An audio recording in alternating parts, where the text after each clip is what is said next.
Приветствую вас на канале Бурмикс, с вами дядь Миша. Друзья, сегодня опять татарская кухня. На нашем канале уже есть губадия, кыстыбый, эчпачмак. А вот про чак-чак мы как-то забыли. Вот ингредиенты, готовится все просто. Готовим.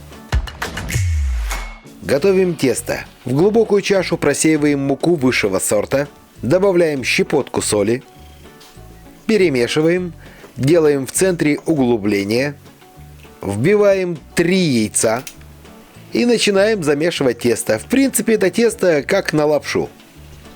Тесто получается довольно-таки плотным.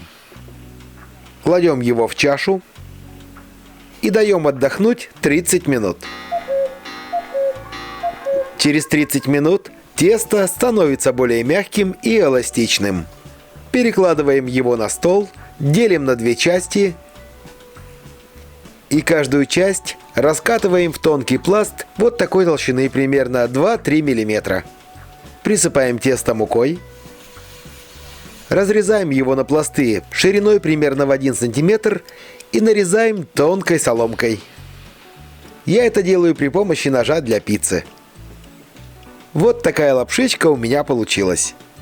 Переходим к плите. В глубокую сковороду наливаем 200 мл рафинированного растительного масла и хорошенько его прогреваем. Чтобы проверить, нагрелось ли масло, опускаем в масло деревянную шпажку, и если от него идут пузырьки, значит масло прогрелось и его можно использовать.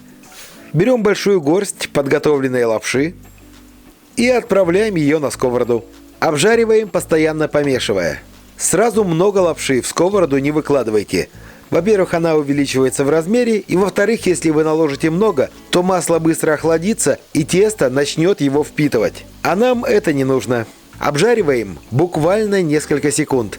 Как только тесто начинает румяниться, сразу извлекаем из масла и перекладываем в чашу. На дно чаши я положил бумажное полотенце, чтобы оно убрало лишнее масло. Теперь подготавливаем форму, в которой будем собирать чак-чак.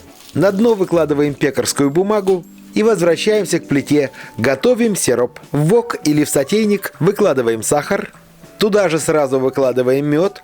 У меня мед стоял в холодильнике, и он засахарился, но это не страшно. На среднем огне растапливаем. Когда мед и сахар растает, доводим температуру до 118 градусов и снимаем сироп с плиты. Отправляем в сироп нашу приготовленную лапшичку. Быстро и тщательно перемешиваем.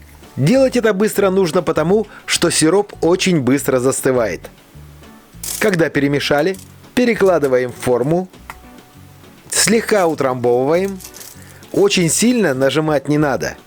Для красоты и вкуса я выкладываю половинки грецких орехов и смоченными в холодной воде руками слегка обжимаю чак-чак. Вот таким образом. И теперь отправляем чак-чак на полчаса в холодильник, чтобы он полностью остыл. Через 30 минут достаем наш чак-чак, извлекаем его из формы, убираем пергамент, выкладываем на тарелку, и вот такой чак-чак у нас получился. Давайте отрежем кусочек, посмотрим, что же у него внутри. Ну вот такой он, обыкновенный чак-чак, как чак-чак. Вот такой сегодня рецепт татарского печенья чак-чак. Очень вкусно, очень просто. Рекомендую от души. Готовьте, радуйте своих родных и близких. Ну а я пока с вами прощаюсь. До новых вкусных рецептов. Пока. Бурмикс.